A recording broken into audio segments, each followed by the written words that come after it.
Buongiorno, sono qui con Chiara e Elena Rasi dello showroom Rasi. Loro sono a Milano, io sono a Ibiza ancora. Come state? Molto bene, grazie. Ciao, molto caldo. Ciao. Ecco, bene.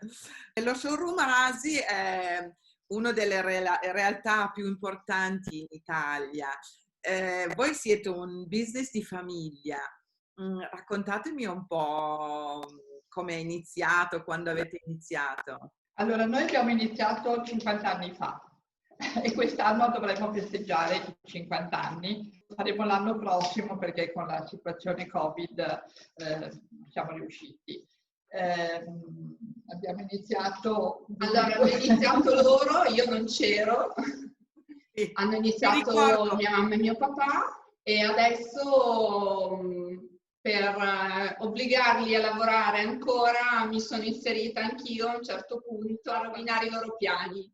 Ecco, diciamo che l'idea che hanno avuto è stata quella di non fare gli agenti regionali, che negli anni 70 era abbastanza la norma, e quindi di porsi subito come interlocutore nazionale con le aziende. E da qui poi si è sviluppato tutto il lavoro negli anni successivi. È il primo cliente, il primo amore, Elena. Magari me lo puoi rispondere tu. Non si scorda mai chi è stato e da lì come l'avete inserito in Italia? Sono stati i fratelli Rotturò con l'azienda Ponda P, che noi abbiamo da sempre, perciò sono tanti anni che la rappresentiamo, e portare le scarpe francesi in Italia è stato abbastanza diciamo significativo. Loro erano molto creativi, hanno diciamo così inventato la prima sneaker da bambino hawaiana nel neonato e i clienti impazzivano per questo prodotto. I ragnetti profumati, parliamo di 40 anni fa, perciò adesso è abbastanza comune questo prodotto, però allora era veramente una novità.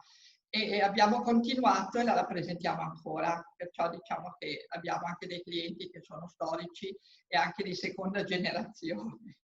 Sì, sì. Ok, forse anche se non è stata proprio la prima, ovviamente non possiamo non citare Oidili, che per lo showroom è stato veramente uno dei partner più importanti e che lo è tuttora, anche se sono cambiate tante cose. Per noi è stato un mondo incredibile, penso per tutti, e ancora i nostri clienti, insomma, sono super affezionati a questo brand.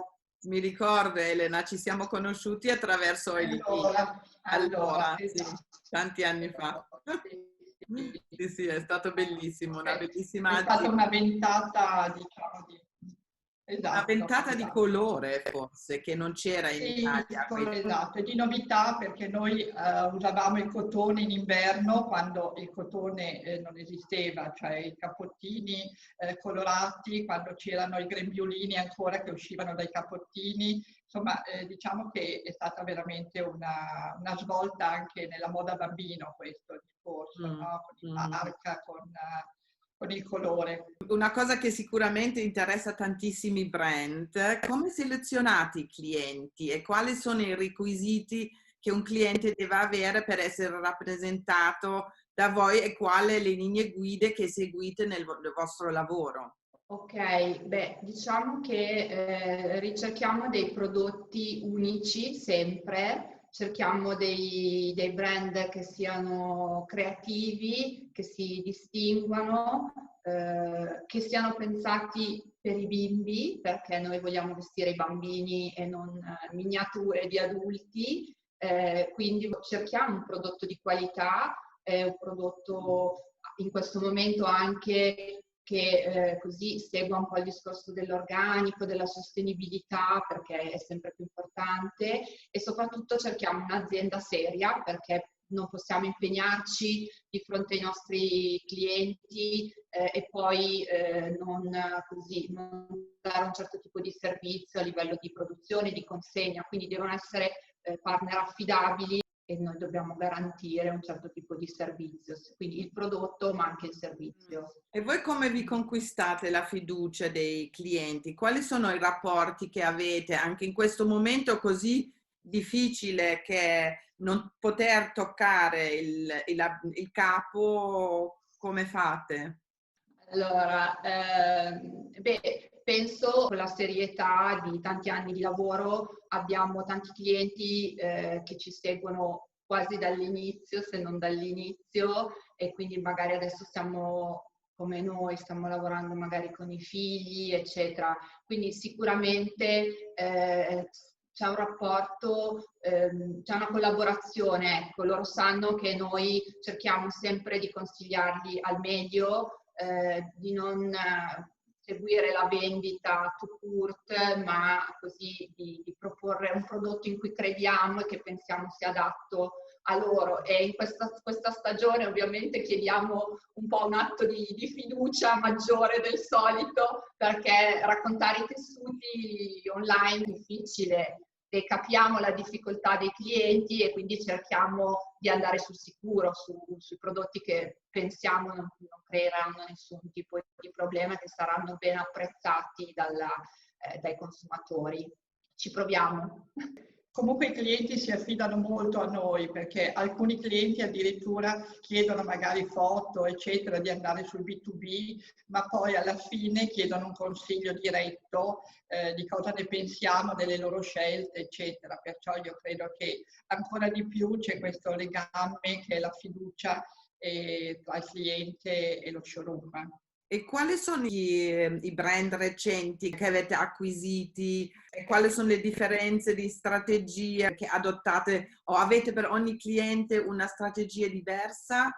Parto dalla strategia. No, in realtà no, nel senso che noi spieghiamo un po' qual è la nostra strategia, ovvero di lavorare con delle boutique serie che abbiano l'immagine giusta per il prodotto, che siano così, che comunque credano nel prodotto e che capiscano un po' il brand.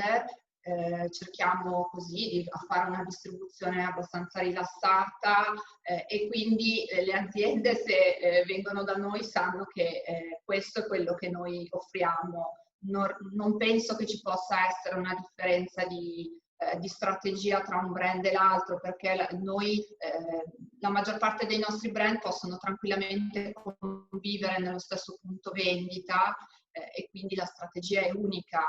I brand, diciamo, i più recenti, beh, sicuramente Tia Cibani, di cui siamo veramente super contente e che stiamo aspettando in queste ore, deve arrivare da Malpensa, che sicuramente porterà un'altra ventata di novità, di freschezza, anche lì di colore, tanti accessori che in questo momento sono molto importanti. E quindi siamo molto contenti di questa nuova collaborazione. Veja, che è anche un brand veramente innovativo perché stanno facendo delle cose incredibili con le sneaker a livello di ricerca, di produzione di materiali, quindi questo è un po' la nostra, così, le ultime novità. Le ultime novità, sì. Cosa delle tendenze trovate più originale in questo momento, non so, dei brand? O c'è una tendenza? Brava, bella domanda. Ma allora, quest'anno è difficile parlare di tendenze perché nessuno è uscito di casa, quindi non ci sono state le fiere, non c'è stato un confronto, è complicato per tutti. Sicuramente il ritorno al denim in tante forme e anche con dei prodotti interessanti, anche da parte di aziende che di solito lo trattano meno, però comunque c'è un certo ritorno al denim e sicuramente tanto colore quest'anno. Che ce l'abbiamo bisogno in questo momento. Assolutamente. Un po' di allegria e di voglia di vivere, di gioia e assolutamente tante stampe. Quindi le collezioni comunque sono belle quest'anno, secondo me. Il Covid così, li ha fatti concentrare molto e hanno lavorato bene perché le collezioni generali sono proprio belle. Sì. Ah, bene, bene, bene. Siamo contenti, diciamo che comunque anche se il momento è difficile per tutti, però siamo contenti delle collezioni che possiamo proporre ai clienti.